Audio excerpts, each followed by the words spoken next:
Tano sehemu inaitwa Mang'ura Mwaya. Baadaye tumefanya mkutano panaitwaje pale Ruaha.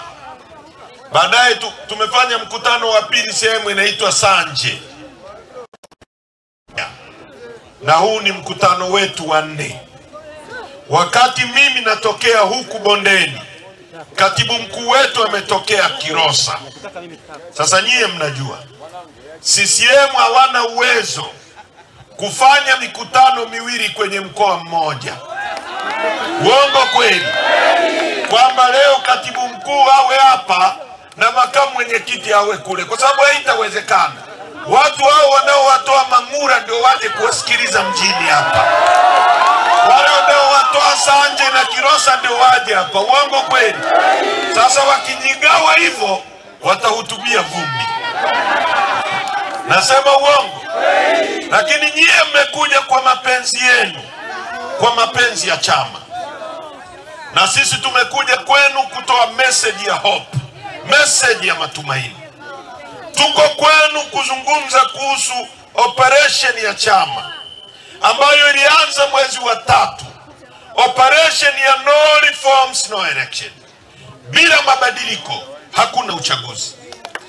Na tulipoanza mwezi wa 3 ndio operation iliyosababisha wakamkamata Mheshimiwa Tundu Lissu. Ndio operation iliyosababisha sasa baada ya kumweka Lissu ndani walitegemea tutakaa nyumbani tulie, tukaendelea kuwashambulia kama mchwa. Sasa wamefuta ruzuku kwa sababu ya operation hii, na wanatishia kufuta chama chetu kwa sababu ya operation ya no reforms. Bila mabadiliko hakuna uchaguzi. Kwa nini tunazungumza kuhusu uchaguzi, kuhusu uchaguzi, kuhusu uchaguzi, kuhusu uchaguzi? Na uchaguzi una mahusiano gani na maisha yako wewe mwananchi wa kawaida wa Morogoro? Maisha ya kwako yanaguswa vipi na viongozi walioko madarakani? Tutaeleza.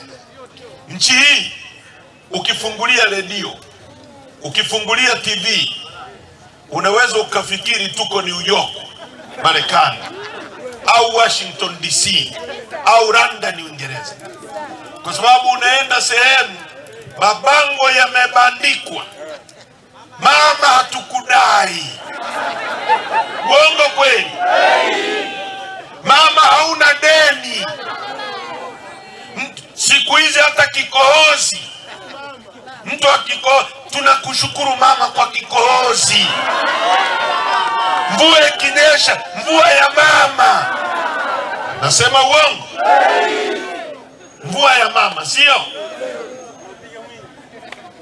Sasa nchi hii propaganda ni nyingi. Nchi inaendeshwa kwa uongo na propaganda.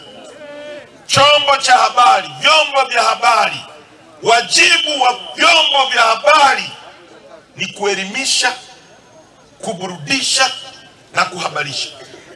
Vyombo vyetu vya habari vimeweka pembeni maudhui ya kuelimisha watu, vinajaza matope kwenye vichwa vya watu. Vimeweka kando habari za kuhabarisha, kwa sababu leo ukiangalia ziara yetu huwezi kuikuta kwenye chombo cha habari cha serikali ambacho wote tunalipia kodi.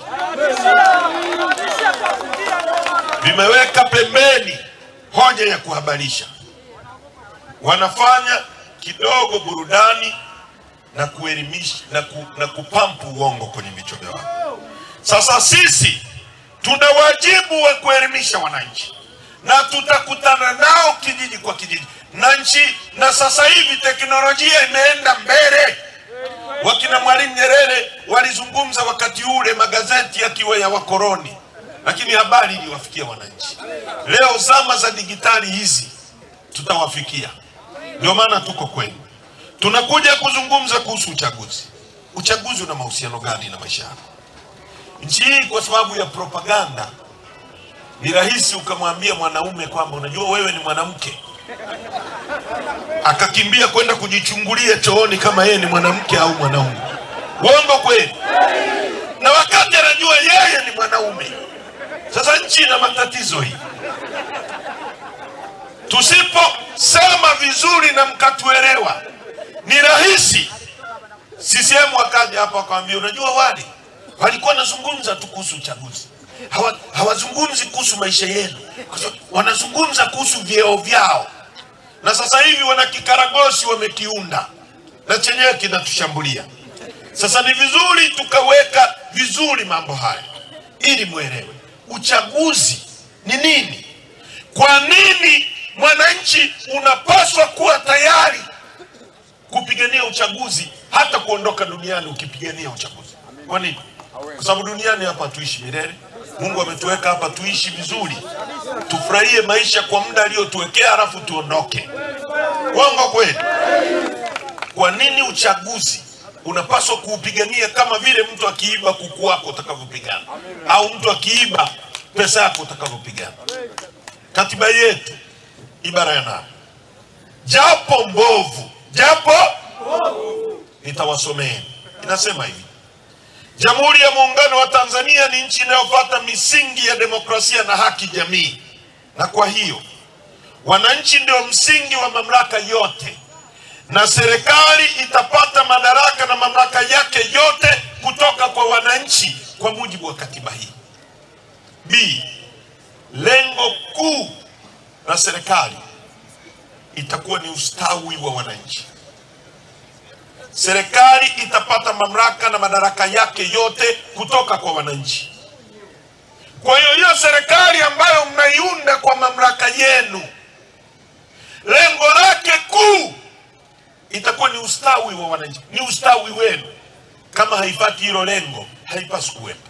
Si serikali itawajibika kwa wananchi. Ibara ya 9, lengo kuu la serikali,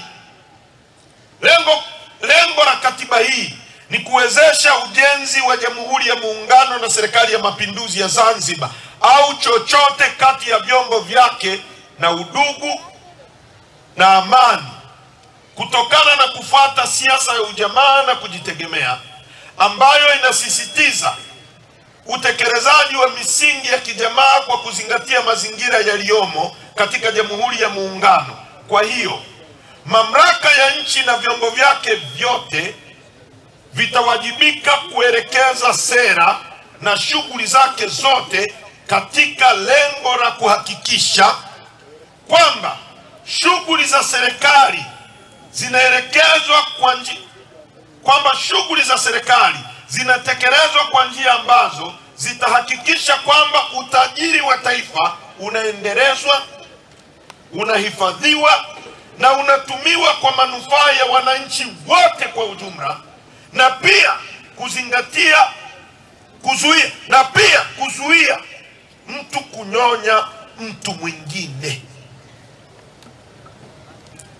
Sehemu I, kwamba matumizi ya utajiri wa taifa yatatilia mkazo maendeleo ya wananchi, na hasa zaidi yanaelekezwa kwenye jitihada za kuondoa umaskini, ujinga na maradhi.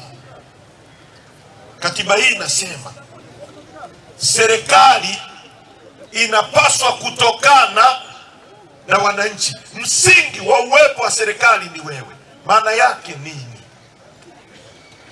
Maana yake kwamba sisi ndio tunaogawa mamlaka yetu, our sovereignty tunaweka kwa mtu mmoja.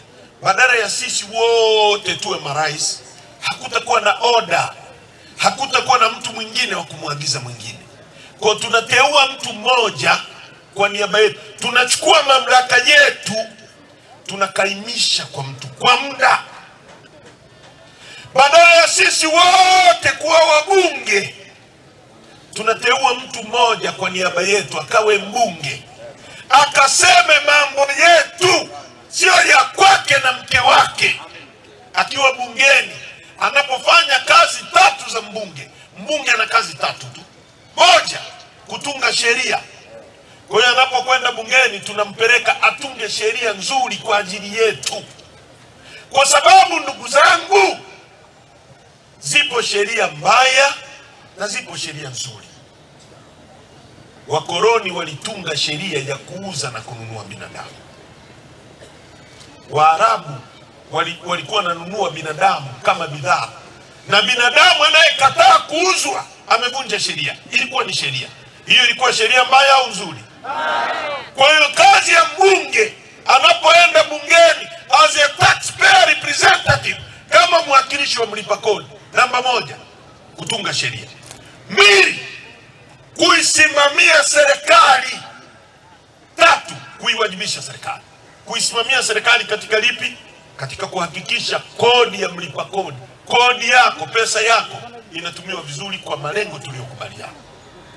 Kwa hiyo badala ya nyie Morogoro, Tarime, Mwanza, Kilombero, Ifakara wote twende bungeni, hakuna ukumbi wa kutosha sisi wote kukaa. Tunateua mtu mmoja atoke Morogoro, mmoja atoke Tarime, mwingine atoke Ubungo, wote tukasimamie maslahi ya wananchi kwa mujibu wa katiba hii. Tunaelewana vizuri?